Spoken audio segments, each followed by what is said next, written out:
Now part of the Darkcast network. Welcome to Indie Podcasts with a dark side.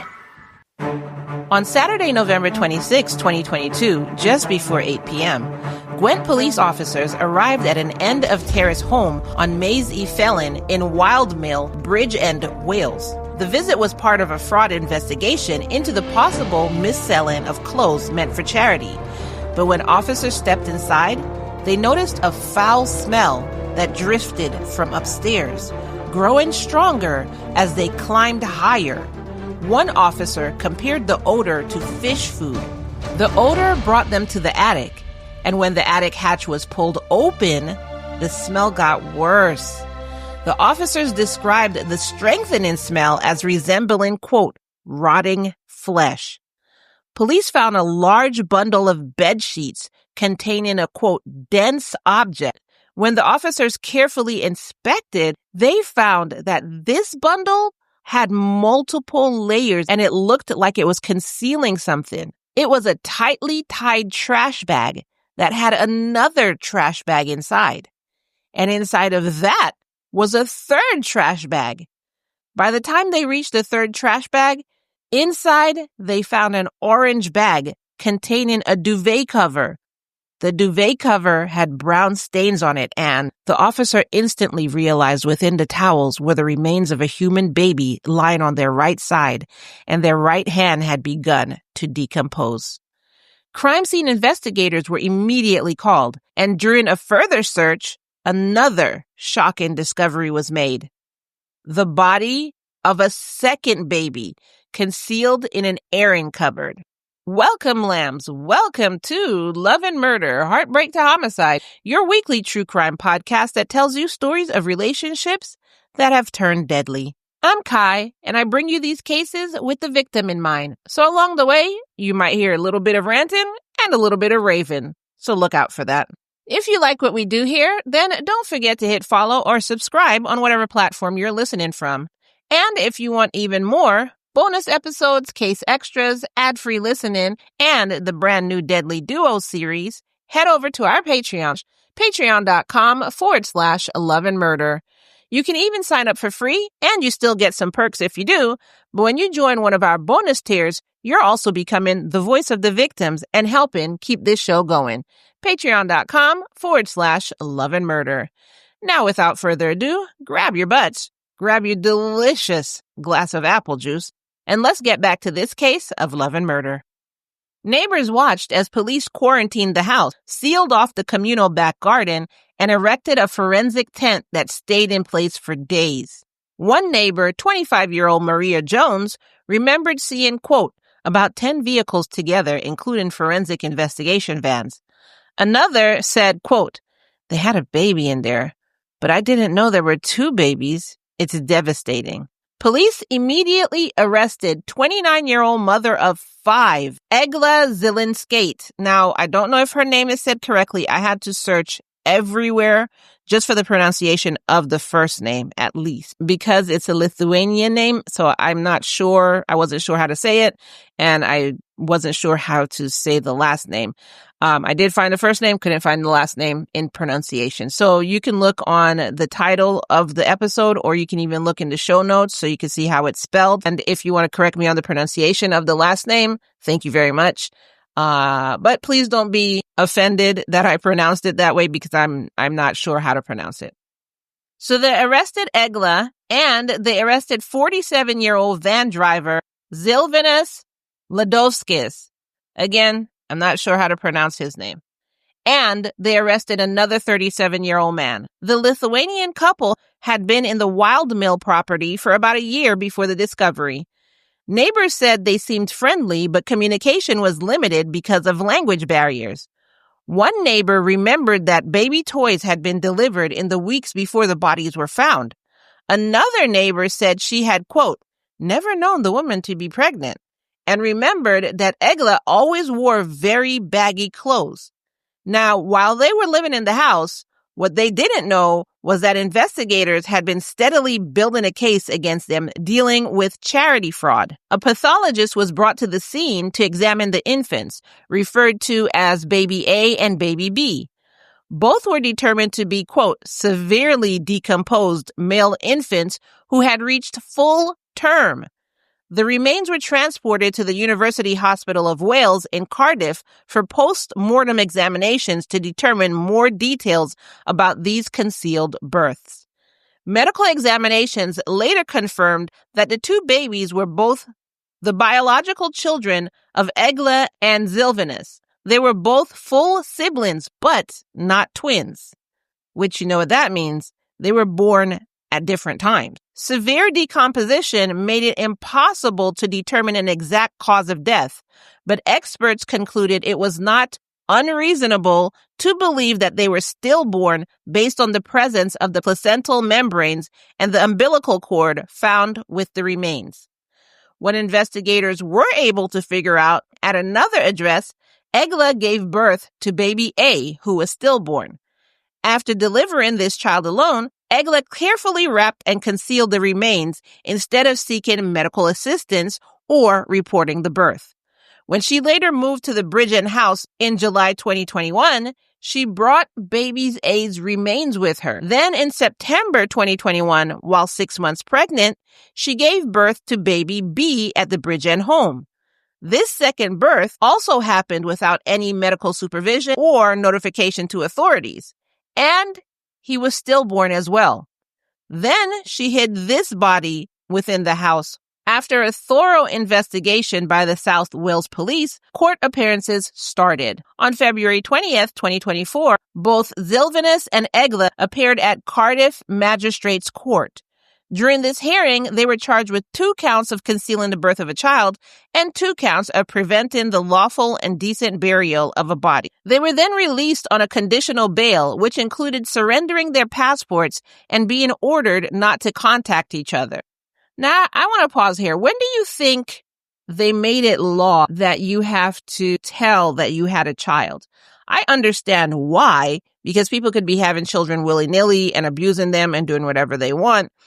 But I'm pretty sure there was a time when it wasn't the law to report when you had to report when you gave birth to a child. You know what I'm saying?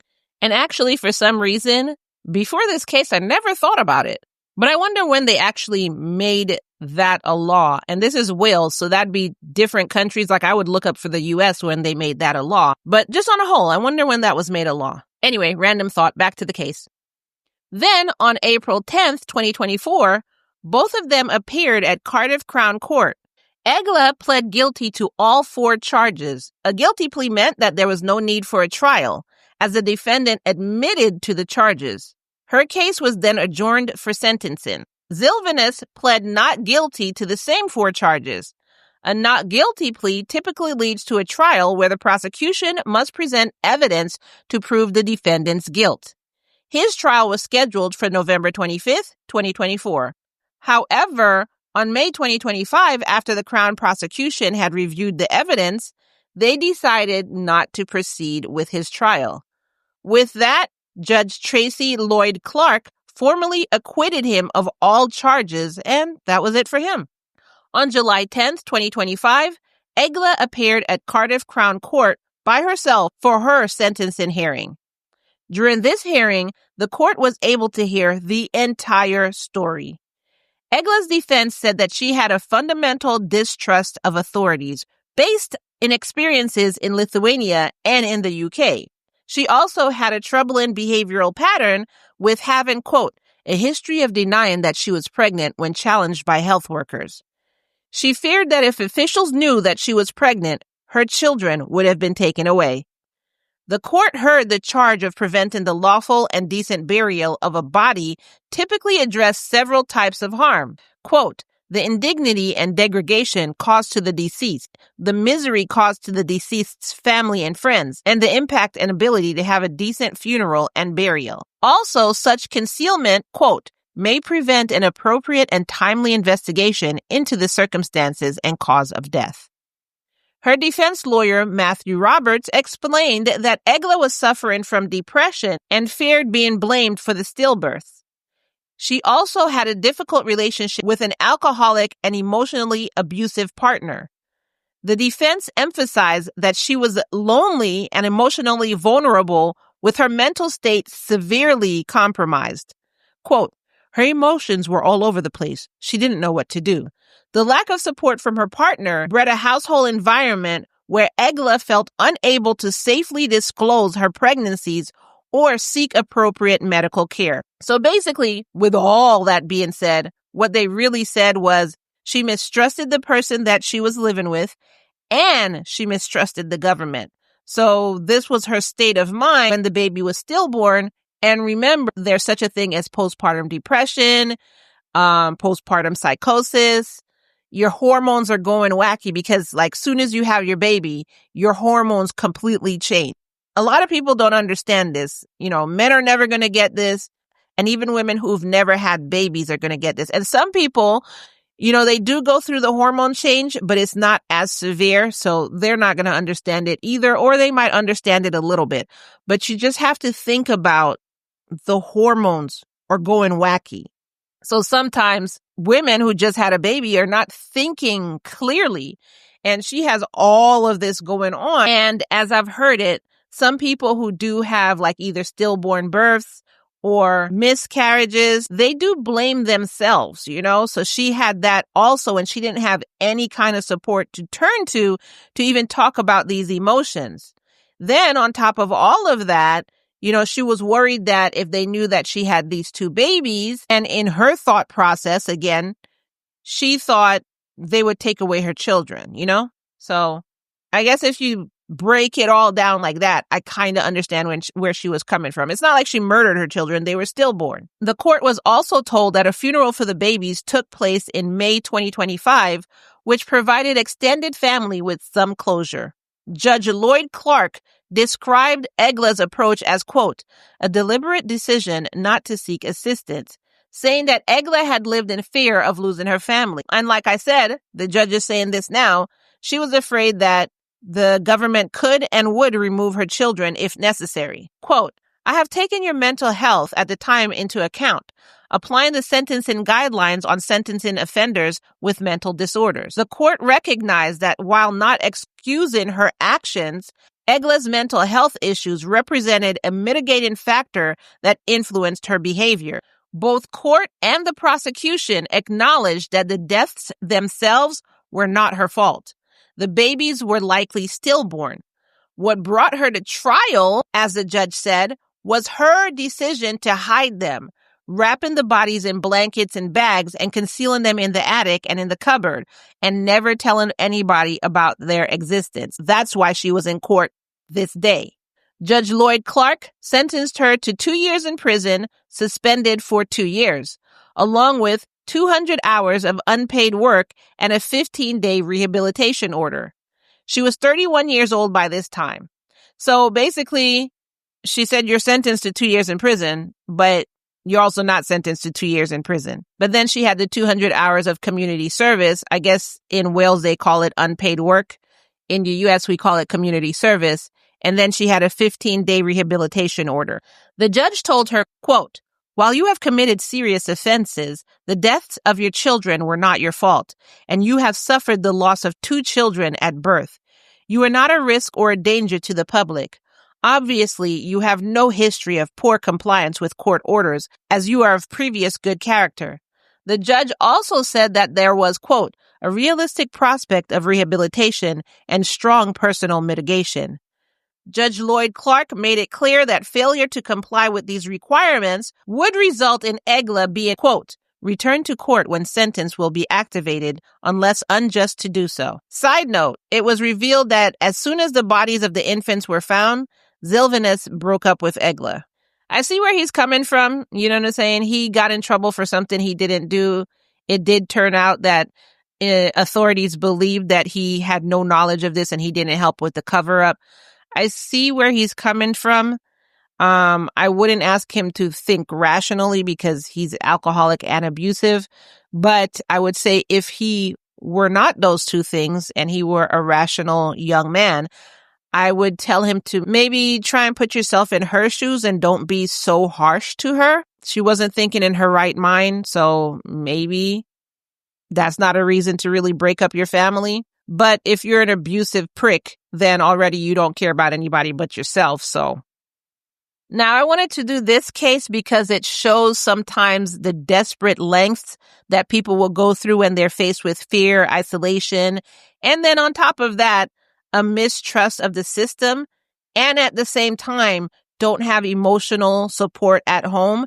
So, at first when I read the headline, I was kind of shocked because the headlines in the articles that I read, it was basically like, woman hid dead babies for years, gets acquitted of jail time. And I was like, what? So, the headlines made me think something else. And then when I read it, I kind of understood what was going on.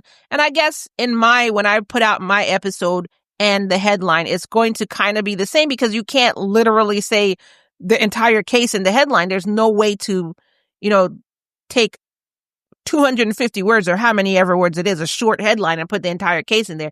So I can't really blame the publications. That's what I went in reading about this case with that thought process. Like, I can't believe she got away with it. But then as I went deeper into the case, I realized what it actually was. A woman who had no emotional support, who was frightened, had 2 stillborn births, was afraid of losing her other children. Now, when they said mother of 5, I don't know if they included the 2 stillborn births and she had 3 live children or if she had 5 live children. I'm not sure. But either way, she was afraid that if this came out, they would blame her for having a stillbirth and take her children away. You know what I'm saying? So it gave me more compassion when I read further into this case. And doing 5 years of love and murder, I could kind of understand where the fear of the system can come from, because there's cases where people don't need to be in the system and they put them in the system. There's cases where people do need to be in the system or need help from the system and the system is ignoring them. So I can understand. So let me know, what do you think about this case? Do you think I'm being way too understanding? Now, I did want to say this. Even though I can understand the fear of the system and everything that happened, I also understand that she wasn't in her right mind. But if she was in her right mind, the thing that I wouldn't be able to condone is not burying the babies. That's something that has to be done, I have other reasons for that, but the one that I'm going to share is the fact of just how unsanitary that is, especially if she had other kids around. So I went looking up how unsanitary it is to have just like a dead body lying around. And what I found was actually interesting. According to funeral.org, there was a frequently asked questions section. And one of the questions were, aren't dead bodies full of dangerous bacteria that can make the living sick? And the answer that funeral.org had was, no, not usually. It's important to know the difference between disease-causing microorganisms and the normal, if unpleasant, microorganisms that produce natural decay. To put it plainly, decomposition is a smell problem, not a health problem. And then they continued on saying, here's a paragraph, the Journal of Perspectives in Health, published by the Pan American Health Organization, that sums it up well. Quote, these microorganisms that are involved in decomposition are not the kind that cause disease, and most viruses and bacteria that do cause disease cannot survive more than a few hours in a dead body. An apparent exception is the human immunodeficiency virus, HIV, which has been shown to live up to 16 days in a corpse under refrigeration. Wow. So that's what I read in funerals.org. And I was like, really? Wow. I thought, being that it was decomposing and everything like that, it would be a health hazard. But although there may not be transmittable bacteria in corpses, during decay, there is leakage, gases, and of course, like they said, the smell. All this around other children living in the house. So she should have found a way if she was in her right mind. I'm not saying her. I'm just saying people in general. I'm not judging her because I believe she wasn't in her right mind. I don't know. I think she wasn't in her right mind. So you can't really do rational stuff if you're not a rational person. And I'm not saying that in a derogatory way. I'm saying that in a factual way. So what I was saying was a person in general, this is around other children, other people living in the house. They should find a way to have at least buried the bodies. And again, I'm trying to say this in general because I'm not saying her. So what do you think about this case? Do you agree that she wasn't in her right mind? Do you think she should have gone to prison under the Wales law? Or do you think this was handled with the care that it should have been handled with based on her mental state and everything going on with her. I want to hear from you, so let me know your comments below. And that is all I have for you today. Remember that this podcast is listener funded. Episodes like this one are sponsored by my lambs on Patreon, and you can join for free at patreon.com/loveandmurder. But for the real extras, the bonuses, the case files, you can get the entire trial for some of these cases that I have. I'll have the entire video trial in there, not for this case, but for some of the cases. You get the episode drops for free. You get ad-free, intro-free, and outro-free listening. And you become a voice of the victim and help Love and Murder continue going forward. You can get all of this by joining the bonus tiers, starting at only $3 a month. With the bonus tiers, you're not just supporting the show, you're helping give the victims a voice. Patreon.com/Love and Murder. Thank you for listening all the way to the end. Thank you for your support. And as I end each full episode, I want to remind you that it's all love and no murder, y'all. See you in the next episode. Bye.